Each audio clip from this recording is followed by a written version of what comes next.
Salut à vous mes petits baby. Alors dans une de mes vidéos précédentes sur le meilleur exercice selon moi pour améliorer ses muscle-up, j'avais parlé des baby muscle-up transition et j'ai également parlé d'autres variantes en baby, par exemple je crois dans ma front lever chair list ou sur mes vidéos sur les négatives, etc. Ça m'arrive de mentionner par exemple les baby pull-up, les baby cross press parfois en message privé avec des gens, etc. etc. Et il y a des gens qui m'ont fait la remarque ouais, les baby, c'est bien, les sensations sont cool et tout, mais comment on fait pour traquer? Comment on fait pour savoir si on progresse réellement ou pas d'une séance à l'autre, parce que c'est quasiment impossible à déterminer, etc. Et en effet, le tracking peut être problématique si, par exemple, à une séance, je fais mes baby transitions à cette hauteur et qu'à une autre séance, j'ai les anneaux plus hauts, forcément, mon tracking est foiré.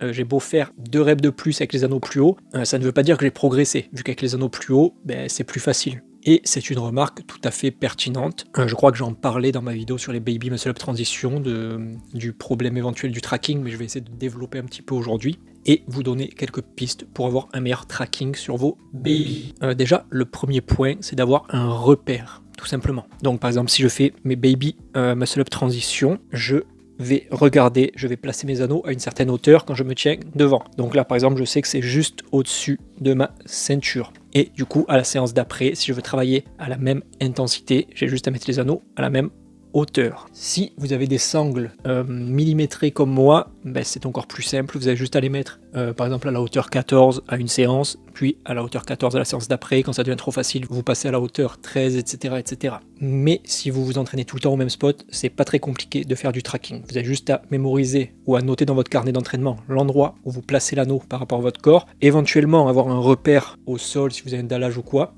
et ensuite selon moi, le but sur les baby, c'est d'essayer de progresser rapidement sur une variante où vous avez les fesses au ras du sol. Donc par exemple, sur les baby pull-up,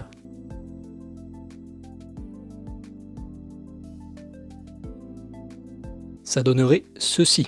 Donc là, en ayant les fesses au ras du sol, en ayant les jambes tendues, ça permet d'avoir une difficulté, une intensité de séance en séance qui est très similaire. Idem sur les cross press, les baby muscle up transition, etc., etc. Donc idéalement, moi quand je veux être sûr d'avoir un tracking assez efficace sur ce type d'exo, je mémorise la hauteur par rapport à mon corps, par exemple les hanches, et je fais en sorte d'avoir les fesses au ras du sol quand j'ai les jambes tendues. Et du coup, ça permet d'avoir une progression cohérente. Mais après, dans tous les cas, j'ai conscience que pour beaucoup de gens le tracking est compliqué sur ce type d'exo, surtout les gens relativement débutants ou intermédiaires qui n'ont peut-être pas une très bonne expérience dans le tracking, tout ce qui est les sensations de séance en séance, et qui peuvent vite se foirer.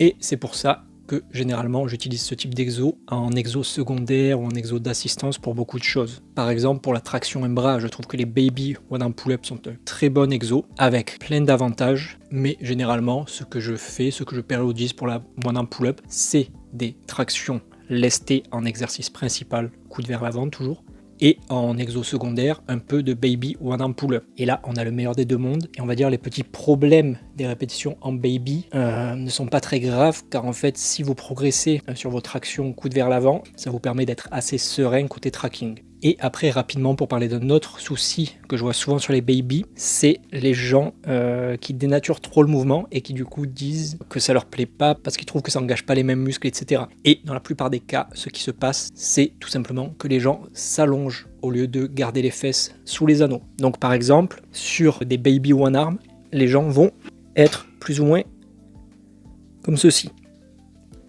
Et en fait, ce qu'ils font là, c'est une espèce de rowing, de traction australienne à un bras. Ils n'ont plus cette trajectoire de bas en haut, mais ils ont une trajectoire plutôt de tirage horizontal. Et donc là, oui, en effet, ça dénature complètement le mouvement. Ce que vous voulez faire, c'est ne pas placer vos jambes trop loin des anneaux, vous voulez les placer assez proches pour essayer, en les gardant tendus et en poussant dedans, d'avoir un angle relativement droit entre votre buste et vos jambes. Si on parle par exemple des baby pull-up ou des baby one arm pull-up, il faut vraiment que vous essayiez de garder les fesses sous les anneaux, sous vos épaules, tout simplement, pour faire une trajectoire pas exactement pareille, mais quand même très similaire à des tractions classiques. Et si vous faites ça, vous aurez un engagement très proche des tractions classiques. donc comme ceci.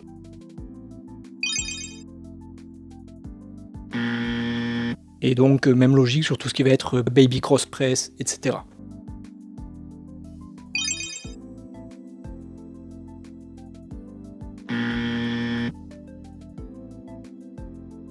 Donc voilà, rien de bien compliqué.